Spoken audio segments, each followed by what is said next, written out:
स्वागत आहे तुमचं सुषमाज किचनमध्ये। आपण आज दाटसर अशी शेवयाची चवदार चविष्ट खीर करणार आहोत। यामध्ये मी एक वस्तू अशी वापरलेली आहे, त्यामुळे ही अगदी दाटसर बनते। खवा न वापरताही ही खीर चवदार आणि चविष्ट होते।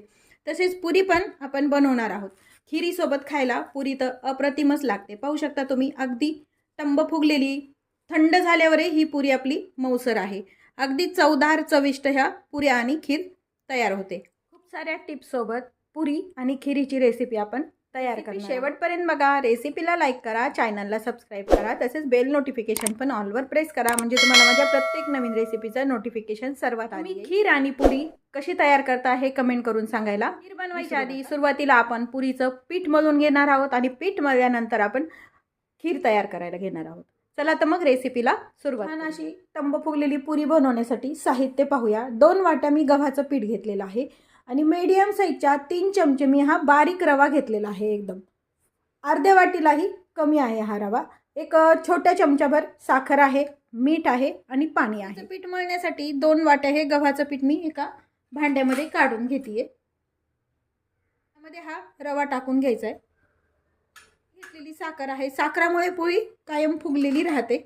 आणि थोडंसं मीठ चवीपुरतं। यामध्ये तेल पण टाकतात, पण मी तेल टाकत नाहीये आणि हे थोडंसं कोरडंच असं मिक्स करून घ्यायचंय, रवा, पीठ आणि मीठ पूर्ण। हे पीठ छान मळून घ्यायचंय, फार घट्ट नाही व एकदम पातळ नाही, असं हे मळून घ्यायचंय आपल्याला। थोडं थोडं पाणी घालत हे पीठ घट्टसर असं मळून घेऊया। आपण ऑलरेडी व्यवस्थित असं मळून घ्यायचं। सुरुवातीला घट्टसर जरी भिजवलं तरी काही हरकत नाही। जर एखाद्या वेळेस पातळ करायला लागला आपल्याला पीठ, तर आपण पाणी लावू शकतो त्याला। पण पातळ जर पीठ झालं तर पुन्हा त्याच्यात पीठ घातल्यानंतर त्याची मेजरमेंट बिघडल्या जाते व पुरी छान टंब फुगल्या जात नाही। तेल घ्यायचं, उंड्याला लावून पुन्हा मळून घ्यायचं। पिठाला आपण तेल लावलंय आणि छान मळून घेतलं। यामध्ये आपण रवा घातलेला आहे। रवा नंतर फुलल्या जातो, त्यासाठी यामध्ये आपल्याला होल करून घ्यायचं आणि व्यवस्थित यामध्ये थोडंसं आपल्याला पाणी टाकून घ्यायचं। अगदी थोडं थोडं पाणी टाकायचं, म्हणजे रवा फुलायला त्याला आणि भिजायला छान पाणी मिळतं आणि रवा छान भिजल्या जातो। ती झाकण टाकून एक अर्धा ते पाऊण तास हे पीठ मुरू द्यायचं, म्हणजे रवा छान भिजला गेला पाहिजे। आपलं हे पीठ मुरतंय तोपर्यंत आपण खीर करून घेऊया। आपण पुरीचं घट्टसर पीठ मळून घेतले, साधारण अर्धा ते पाऊण तास हे पीठ मुरू द्यायचंय, तोपर्यंत आपण खीर तयार करून घेऊया। त्यासाठी मी 1 वाटी ह्या मार्केटच्या ज्या शेवया असतात, बारीक शेवई घेतलेली आहे मी, लांब नाही। ह्या रोस्टेड शेवया आहेत आणि कच्च्या पण मिळतात, दोन्ही प्रकार असतात। मी हा रोस्टेड घेतलेले आहेत। 1 वाटी साखर घेतली, साजूक तूप, बदामाचे काप, काजूचे काप आणि पिस्त्याचे काप, जायफळ पावडर। आपल्याला लागणार आहे दूध। ही खीर अगदी खवा जसा टाकतो त्या टेस्टची तयार होते आणि दाटसरपणा पण येतो। त्यासाठी एक सिक्रेट पदार्थ आहे, तो मी तुम्हाला शेवटी जसे जसे आपण रेसिपी पुढे जाईल तसे तुम्हाला लक्षात येईल की हा सिक्रेट पदार्थ कोणता आहे, तो मी त्यामध्ये वापरणार आहे। त्यामुळे ह्या खिरीची चव अगदी खवा घालून खीर केल्या जाते तशी लागणार आहे आणि खीर पण छान दाटसर बनणार आहे। सुरू करून कढई गरम करायला ठेवा। 1 चमचाभर साजूक तूप टाकून घ्यायचे। माझी वाटीभरच शेवई असल्यामुळे थोडंसं तूप कमी वापरते। तुम्ही तुपाचा आकार जशी शेवई असेल तसं तुम्ही मेल्ट झाले। यामध्ये काजूचे काप टाकून घ्यायचे। ड्रायफ्रुट्स पण आपण यामध्ये भाजून घेतोय, त्यामुळे टेस्ट छान लागते। थोडेसे आपण गार्निशिंगसाठी तसेच ठेवणार आहोत। बदामाचे काप टाकलेत, पिस्त्याचे पण काप टाकून घ्यायचे आणि 1-2 मिनिट हे तुपामध्ये छान परतून घ्यायचे। असे परतून घेतल्यामुळे खिरीला टेस्ट पण छान येते। ड्रायफ्रुट्स परतून झाल्यानंतर 1 वाटी घेतलेल्या शेवया यामध्ये टाकून घ्यायच्या। ह्या भाजलेल्या शेवया असल्यामुळे जास्त वेळ भाजायची गरज पडत नाही।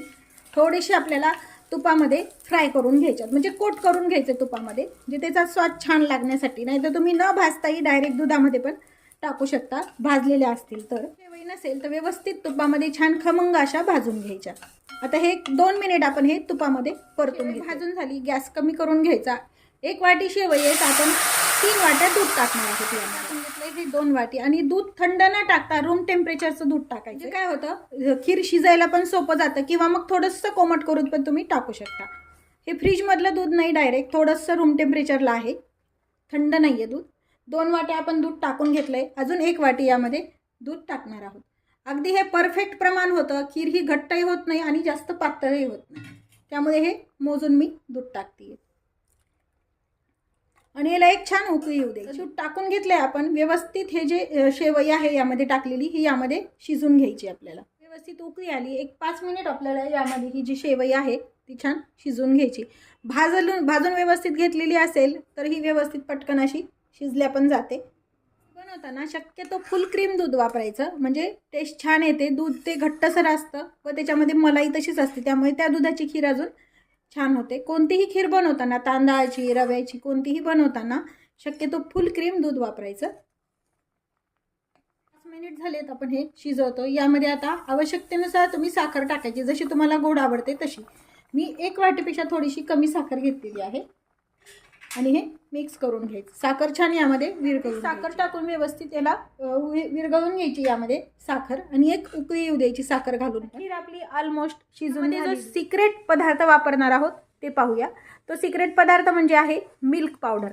यामुळे काय होणार, खिरीला दाटसरपणा पण छान येणार आणि अगदी खव्यासारखे त्याला शिजत आली. गरम दुधामध्ये जर आपण डायरेक्ट अशी मिल्क पावडर टाकली तर त्याच्या गाठी तयार होतील. त्यामुळे काय करायचं, थोडंसं रूम टेम्परेचर म्हणजे थंड दूधच घ्यायचं. हे यामध्ये टाकून जसं आपण कस्टर्ड मिक्स करतो तसं हे मिल्क पावडर थोडंसं मिक्स करून घ्यायचं आहे. यामुळे हे खिरीमध्ये मिक्स केल्यानंतर याच्या गाठी खिरीत तयार होत नाहीत. हे व्यवस्थित खालीच आपण असं छान मिक्स करून, गाठी राहणार नाहीत इतपत काळजी घ्यायची. आणि हे व्यवस्थित आपण मिक्स करून घेतले. साधारण 3 ते 4 चमचे दूध यामध्ये वापरलेलं आहे. दूध हे थंडच वापरायचं. गरम दुधाचं मिक्स केलं तर त्याच्या गाठी तयार होतात. साखर टाकून खीर पण आपली ऑलरेडी छान उकळलेली आहे. दाटसरपणा पण व्यवस्थित आहे ह्याला ऑलरेडीच. पण जर तुम्ही मिल्क पावडर वापरली तर त्याला खव्याची टेस्ट येते, त्यामुळे मिल्क पावडर वापरायची. त्यामध्ये हे जे तयार केलेलं मिल्क पावडरचं बॅटर आहे ते टाकून घ्यायचं आणि 1-2 मिनिट याला मिल्क पावडर टाकून उकळी येऊ द्यायची. मिल्क पावडर खाली दुधात कालूनच टाकायची, नाही तर यामध्ये जर डायरेक्ट टाकली तर त्याच्या गुठळ्या बनतात मिल्क पावडरच्या.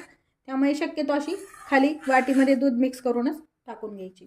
खीर आपली तयार आहे. यामध्ये वेलची आणि जायफळ पावडर टाकून घ्यायची किंवा मग तुम्ही केवडा इसेन्स पण वापरू शकता खिरीसाठी. आणि हे मिक्स करून घ्यायचं. थोडेसे काजू, बदाम आणि पिस्त्याचे काप. 5 मिनिट 2 ते 3 मिनिट आपण हे उकळून घ्यायचं. ऑलमोस्ट ही खीर जरी आता अशी सैलसर वाटत असली, जरी जशी जशी थंड खीर होते तशी ती घट्टपणा येतो त्याला. आणि ही फ्रीजमध्ये 2 ते 3 दिवस आरामात टिकते. म्हणजे दुधाचं प्रमाण वापरलं आहे ते ऑलमोस्ट बरोबर आहे. थोडंही कमी जास्त झालेलं नाही दूध. आणि व्यवस्थित पाहिजे तशी आपल्याला खीर तयार आहे. ही खीर तयार करून घेतलेली आहे आपण. अगदी दाटसर अशी खीर तयार होते. तोपर्यंत आपलं पुरीचं पीठ पण भिजलेलं आहे व्यवस्थित. आता आपण पुरी तयार करायला सुरुवात करूया. हे पीठ छान मुरलं आहे. आपला अर्धा ते पाऊण तास झालेला आहे. यात जे शिल्लक राहते पाणी ह्या होलमध्ये ते आधी कमी करून घ्यायचं आणि मग हे पीठ मळायचं. म्हणजे हे पातळ पण होत नाही आणि व्यवस्थित हे हात घ्यायचं आणि पीठ छान मळून घ्यायचं. व्यवस्थित आपला रवा पण भिजला गेलेला आहे आणि पीठ पण छान मुरल्या गेलंय. 1-2 मिनिट असंच आपण पीठ हे मळून घेऊया. पीठ आपण मळून घेतलंय. पोळपाट घ्यायचा, हे पीठ घ्यायचं आणि यावरती पुन्हा थोडंसं मळून घ्यायचं. व्यवस्थित पीठ आपलं मुरल्या गेलेलं आहे. फार घट्ट नाही व फार पातळ नाही, असं मीडियमच आपण पीठ मळून घ्यायचं. म्हणजे पुरी छान टंब फुगल्या पण जाते आणि व्यवस्थित जितकं तुम्ही मळाल तेवढं पुरी छान येते. आता यातल्या थोडासा मी सिंगल एक पुरी न करता एक मोठी पोळी लाटून पुरी बनवणार आहे. म्हणजे काय होतं, सगळ्या सारख्या पुऱ्या तयार होतात. आता यातला थोडा भाग घेतला आहे आपण. जेवढी आपल्याला मोठी पोळी लाटायची इतपत आपण हा भाग घेऊन घेतला आहे. त्याचा एक उंडा तयार करून घ्यायचा.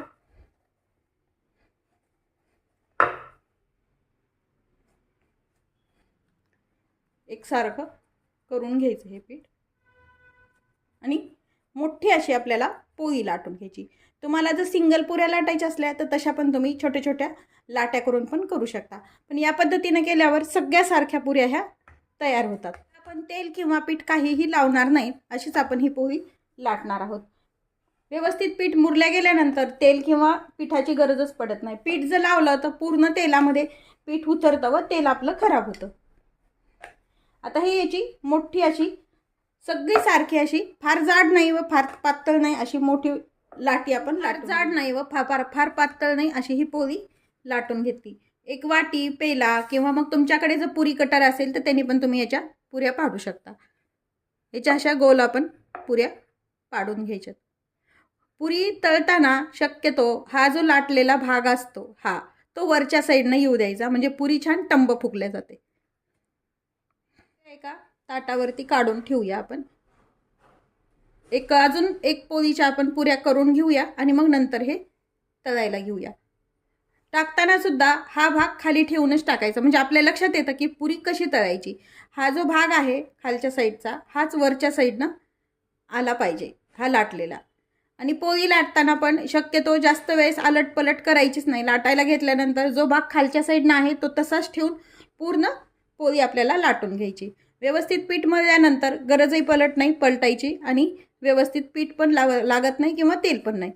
अजून एका पोळीच्या आपण अशाच पुऱ्या तयार करून घेऊया. पुऱ्या तयार करून घेतलेल्या आहेत. तळण्यासाठी गॅस सुरू करून मी कढईमध्ये तेल गरम करायला ठेवले. थोडंसं भाग त्याच पिठाचं टाकून पाहायचं तेल व्यवस्थित तापलंय का. अजून तेल आपलं व्यवस्थित तापलेलं नाही. तेल फार गरमही नाही आणि फार एकदम कमी तापलेलंही चालत नाही. अजून थोडं पीठ टाकून पाहूया. टाकल्या पीठ हे वरती आलं पाहिजे, म्हणजे हे व्यवस्थित पुरी तळण्यासाठी तेल बरोबर आहे. गरम आहे. आपण यामध्ये एक पुरी टाकून घ्यायची आहे. म्हणल्याप्रमाणे जो भाग आपल्याला वरती करायचा आहे तो असा वरती करून व्यवस्थित त्यातमध्ये पुरी सोडून घ्यायची. गॅस मीडियमच ठेवायचा, एकदम हाय हीट नाही आणि एकदम लो हीट नाही. पुरीला असं दाबत व्यवस्थित असं तळून फुगले जाते. एक साईड पूर्ण तळल्या झाल्यानंतर आपण ही पलटून घ्यायची आहे. पाहू शकता फुगली टंब पुरी आपली. आता हा भाग आपण पलटून घेऊया. पुरी तळताना जास्तही आलटपलट न करता पुरी तळून घ्यायची. जास्तीत जास्त 1 ते 2 वेळेलाच पुरी अशी व्यवस्थित पलटून घ्यायची, म्हणजे पुरी फुगल्या पण जाते आणि फुटत नाही. त्यामुळे फुटल्यानंतर काय होतं मग पुरीमध्ये तेल भरले जातं आणि पुरी ही तेलकट बनते. आता पुरी ही आपली तळूने काढून कधीही टिश्यू पेपरवर किंवा एका ताटात न काढता अशी चाळणी घ्यायची. चाळणीच्या खाली टोपलं ठेवायचं आणि यामध्ये ही पुरी आपल्याला काढून घ्यायची, म्हणजे याची वाफ पूर्णपणे खाली निघून जाते. आता आपण अशाच सर्व पुऱ्या तळून घेऊया. त्याच पद्धतीने तळून घ्यायच्या. ज्या शिल्लक राहिलेल्या पुऱ्या आहेत त्या आपण पलटून घेऊया. चाळणीमध्ये ही पण पुरी आपण काढून घेऊया. पुरीचा आकार तुम्हाला हवा तसा तुम्ही छोटा मोठा पण करू शकता. अशाच आपण बाकीच्या शिल्लक पुऱ्या तळून घेऊया. किती छान टंब फुगली. जवळजवळ आपल्या सर्वच पुऱ्या छान तळून झाल्या. पुऱ्या आपल्या तळून झाल्या. तयार आहे आपली खीर आणि पुरी. पाहू शकता तुम्ही खीर पण आपली मिल्क पावडर वापरल्यामुळे किती छान दाटसर अशी खीर तयार झालेली आहे. आणि पुरी पण आपली अगदी टंब फुगलेली आहे. फक्त पुरी केल्यानंतर लागलीच गरम अशी झाकून नाही ठेवायची. शक्यतो गरमच खीर आणि पुरी अगदी चवदार लागते. पुरी तळताना काही गोष्टी जर लक्षात ठेवल्या तर कधीही तुमची पुरी बिघडणार नाही. रेसिपी नक्की करून पहा. रेसिपीला लाईक करा, चॅनलला सबस्क्राईब करा, तसेच बेल नोटिफिकेशन पण ऑलवर प्रेस करा, म्हणजे तुम्हाला माझ्या प्रत्येक नवीन रेसिपीचं नोटिफिकेशन सर्वात आधी येईल. अशाच नवीन रेसिपीसोबत पुन्हा भेटूया. तोपर्यंत बाय बाय. व्हिडिओ पाहिल्याबद्दल खूप धन्यवाद.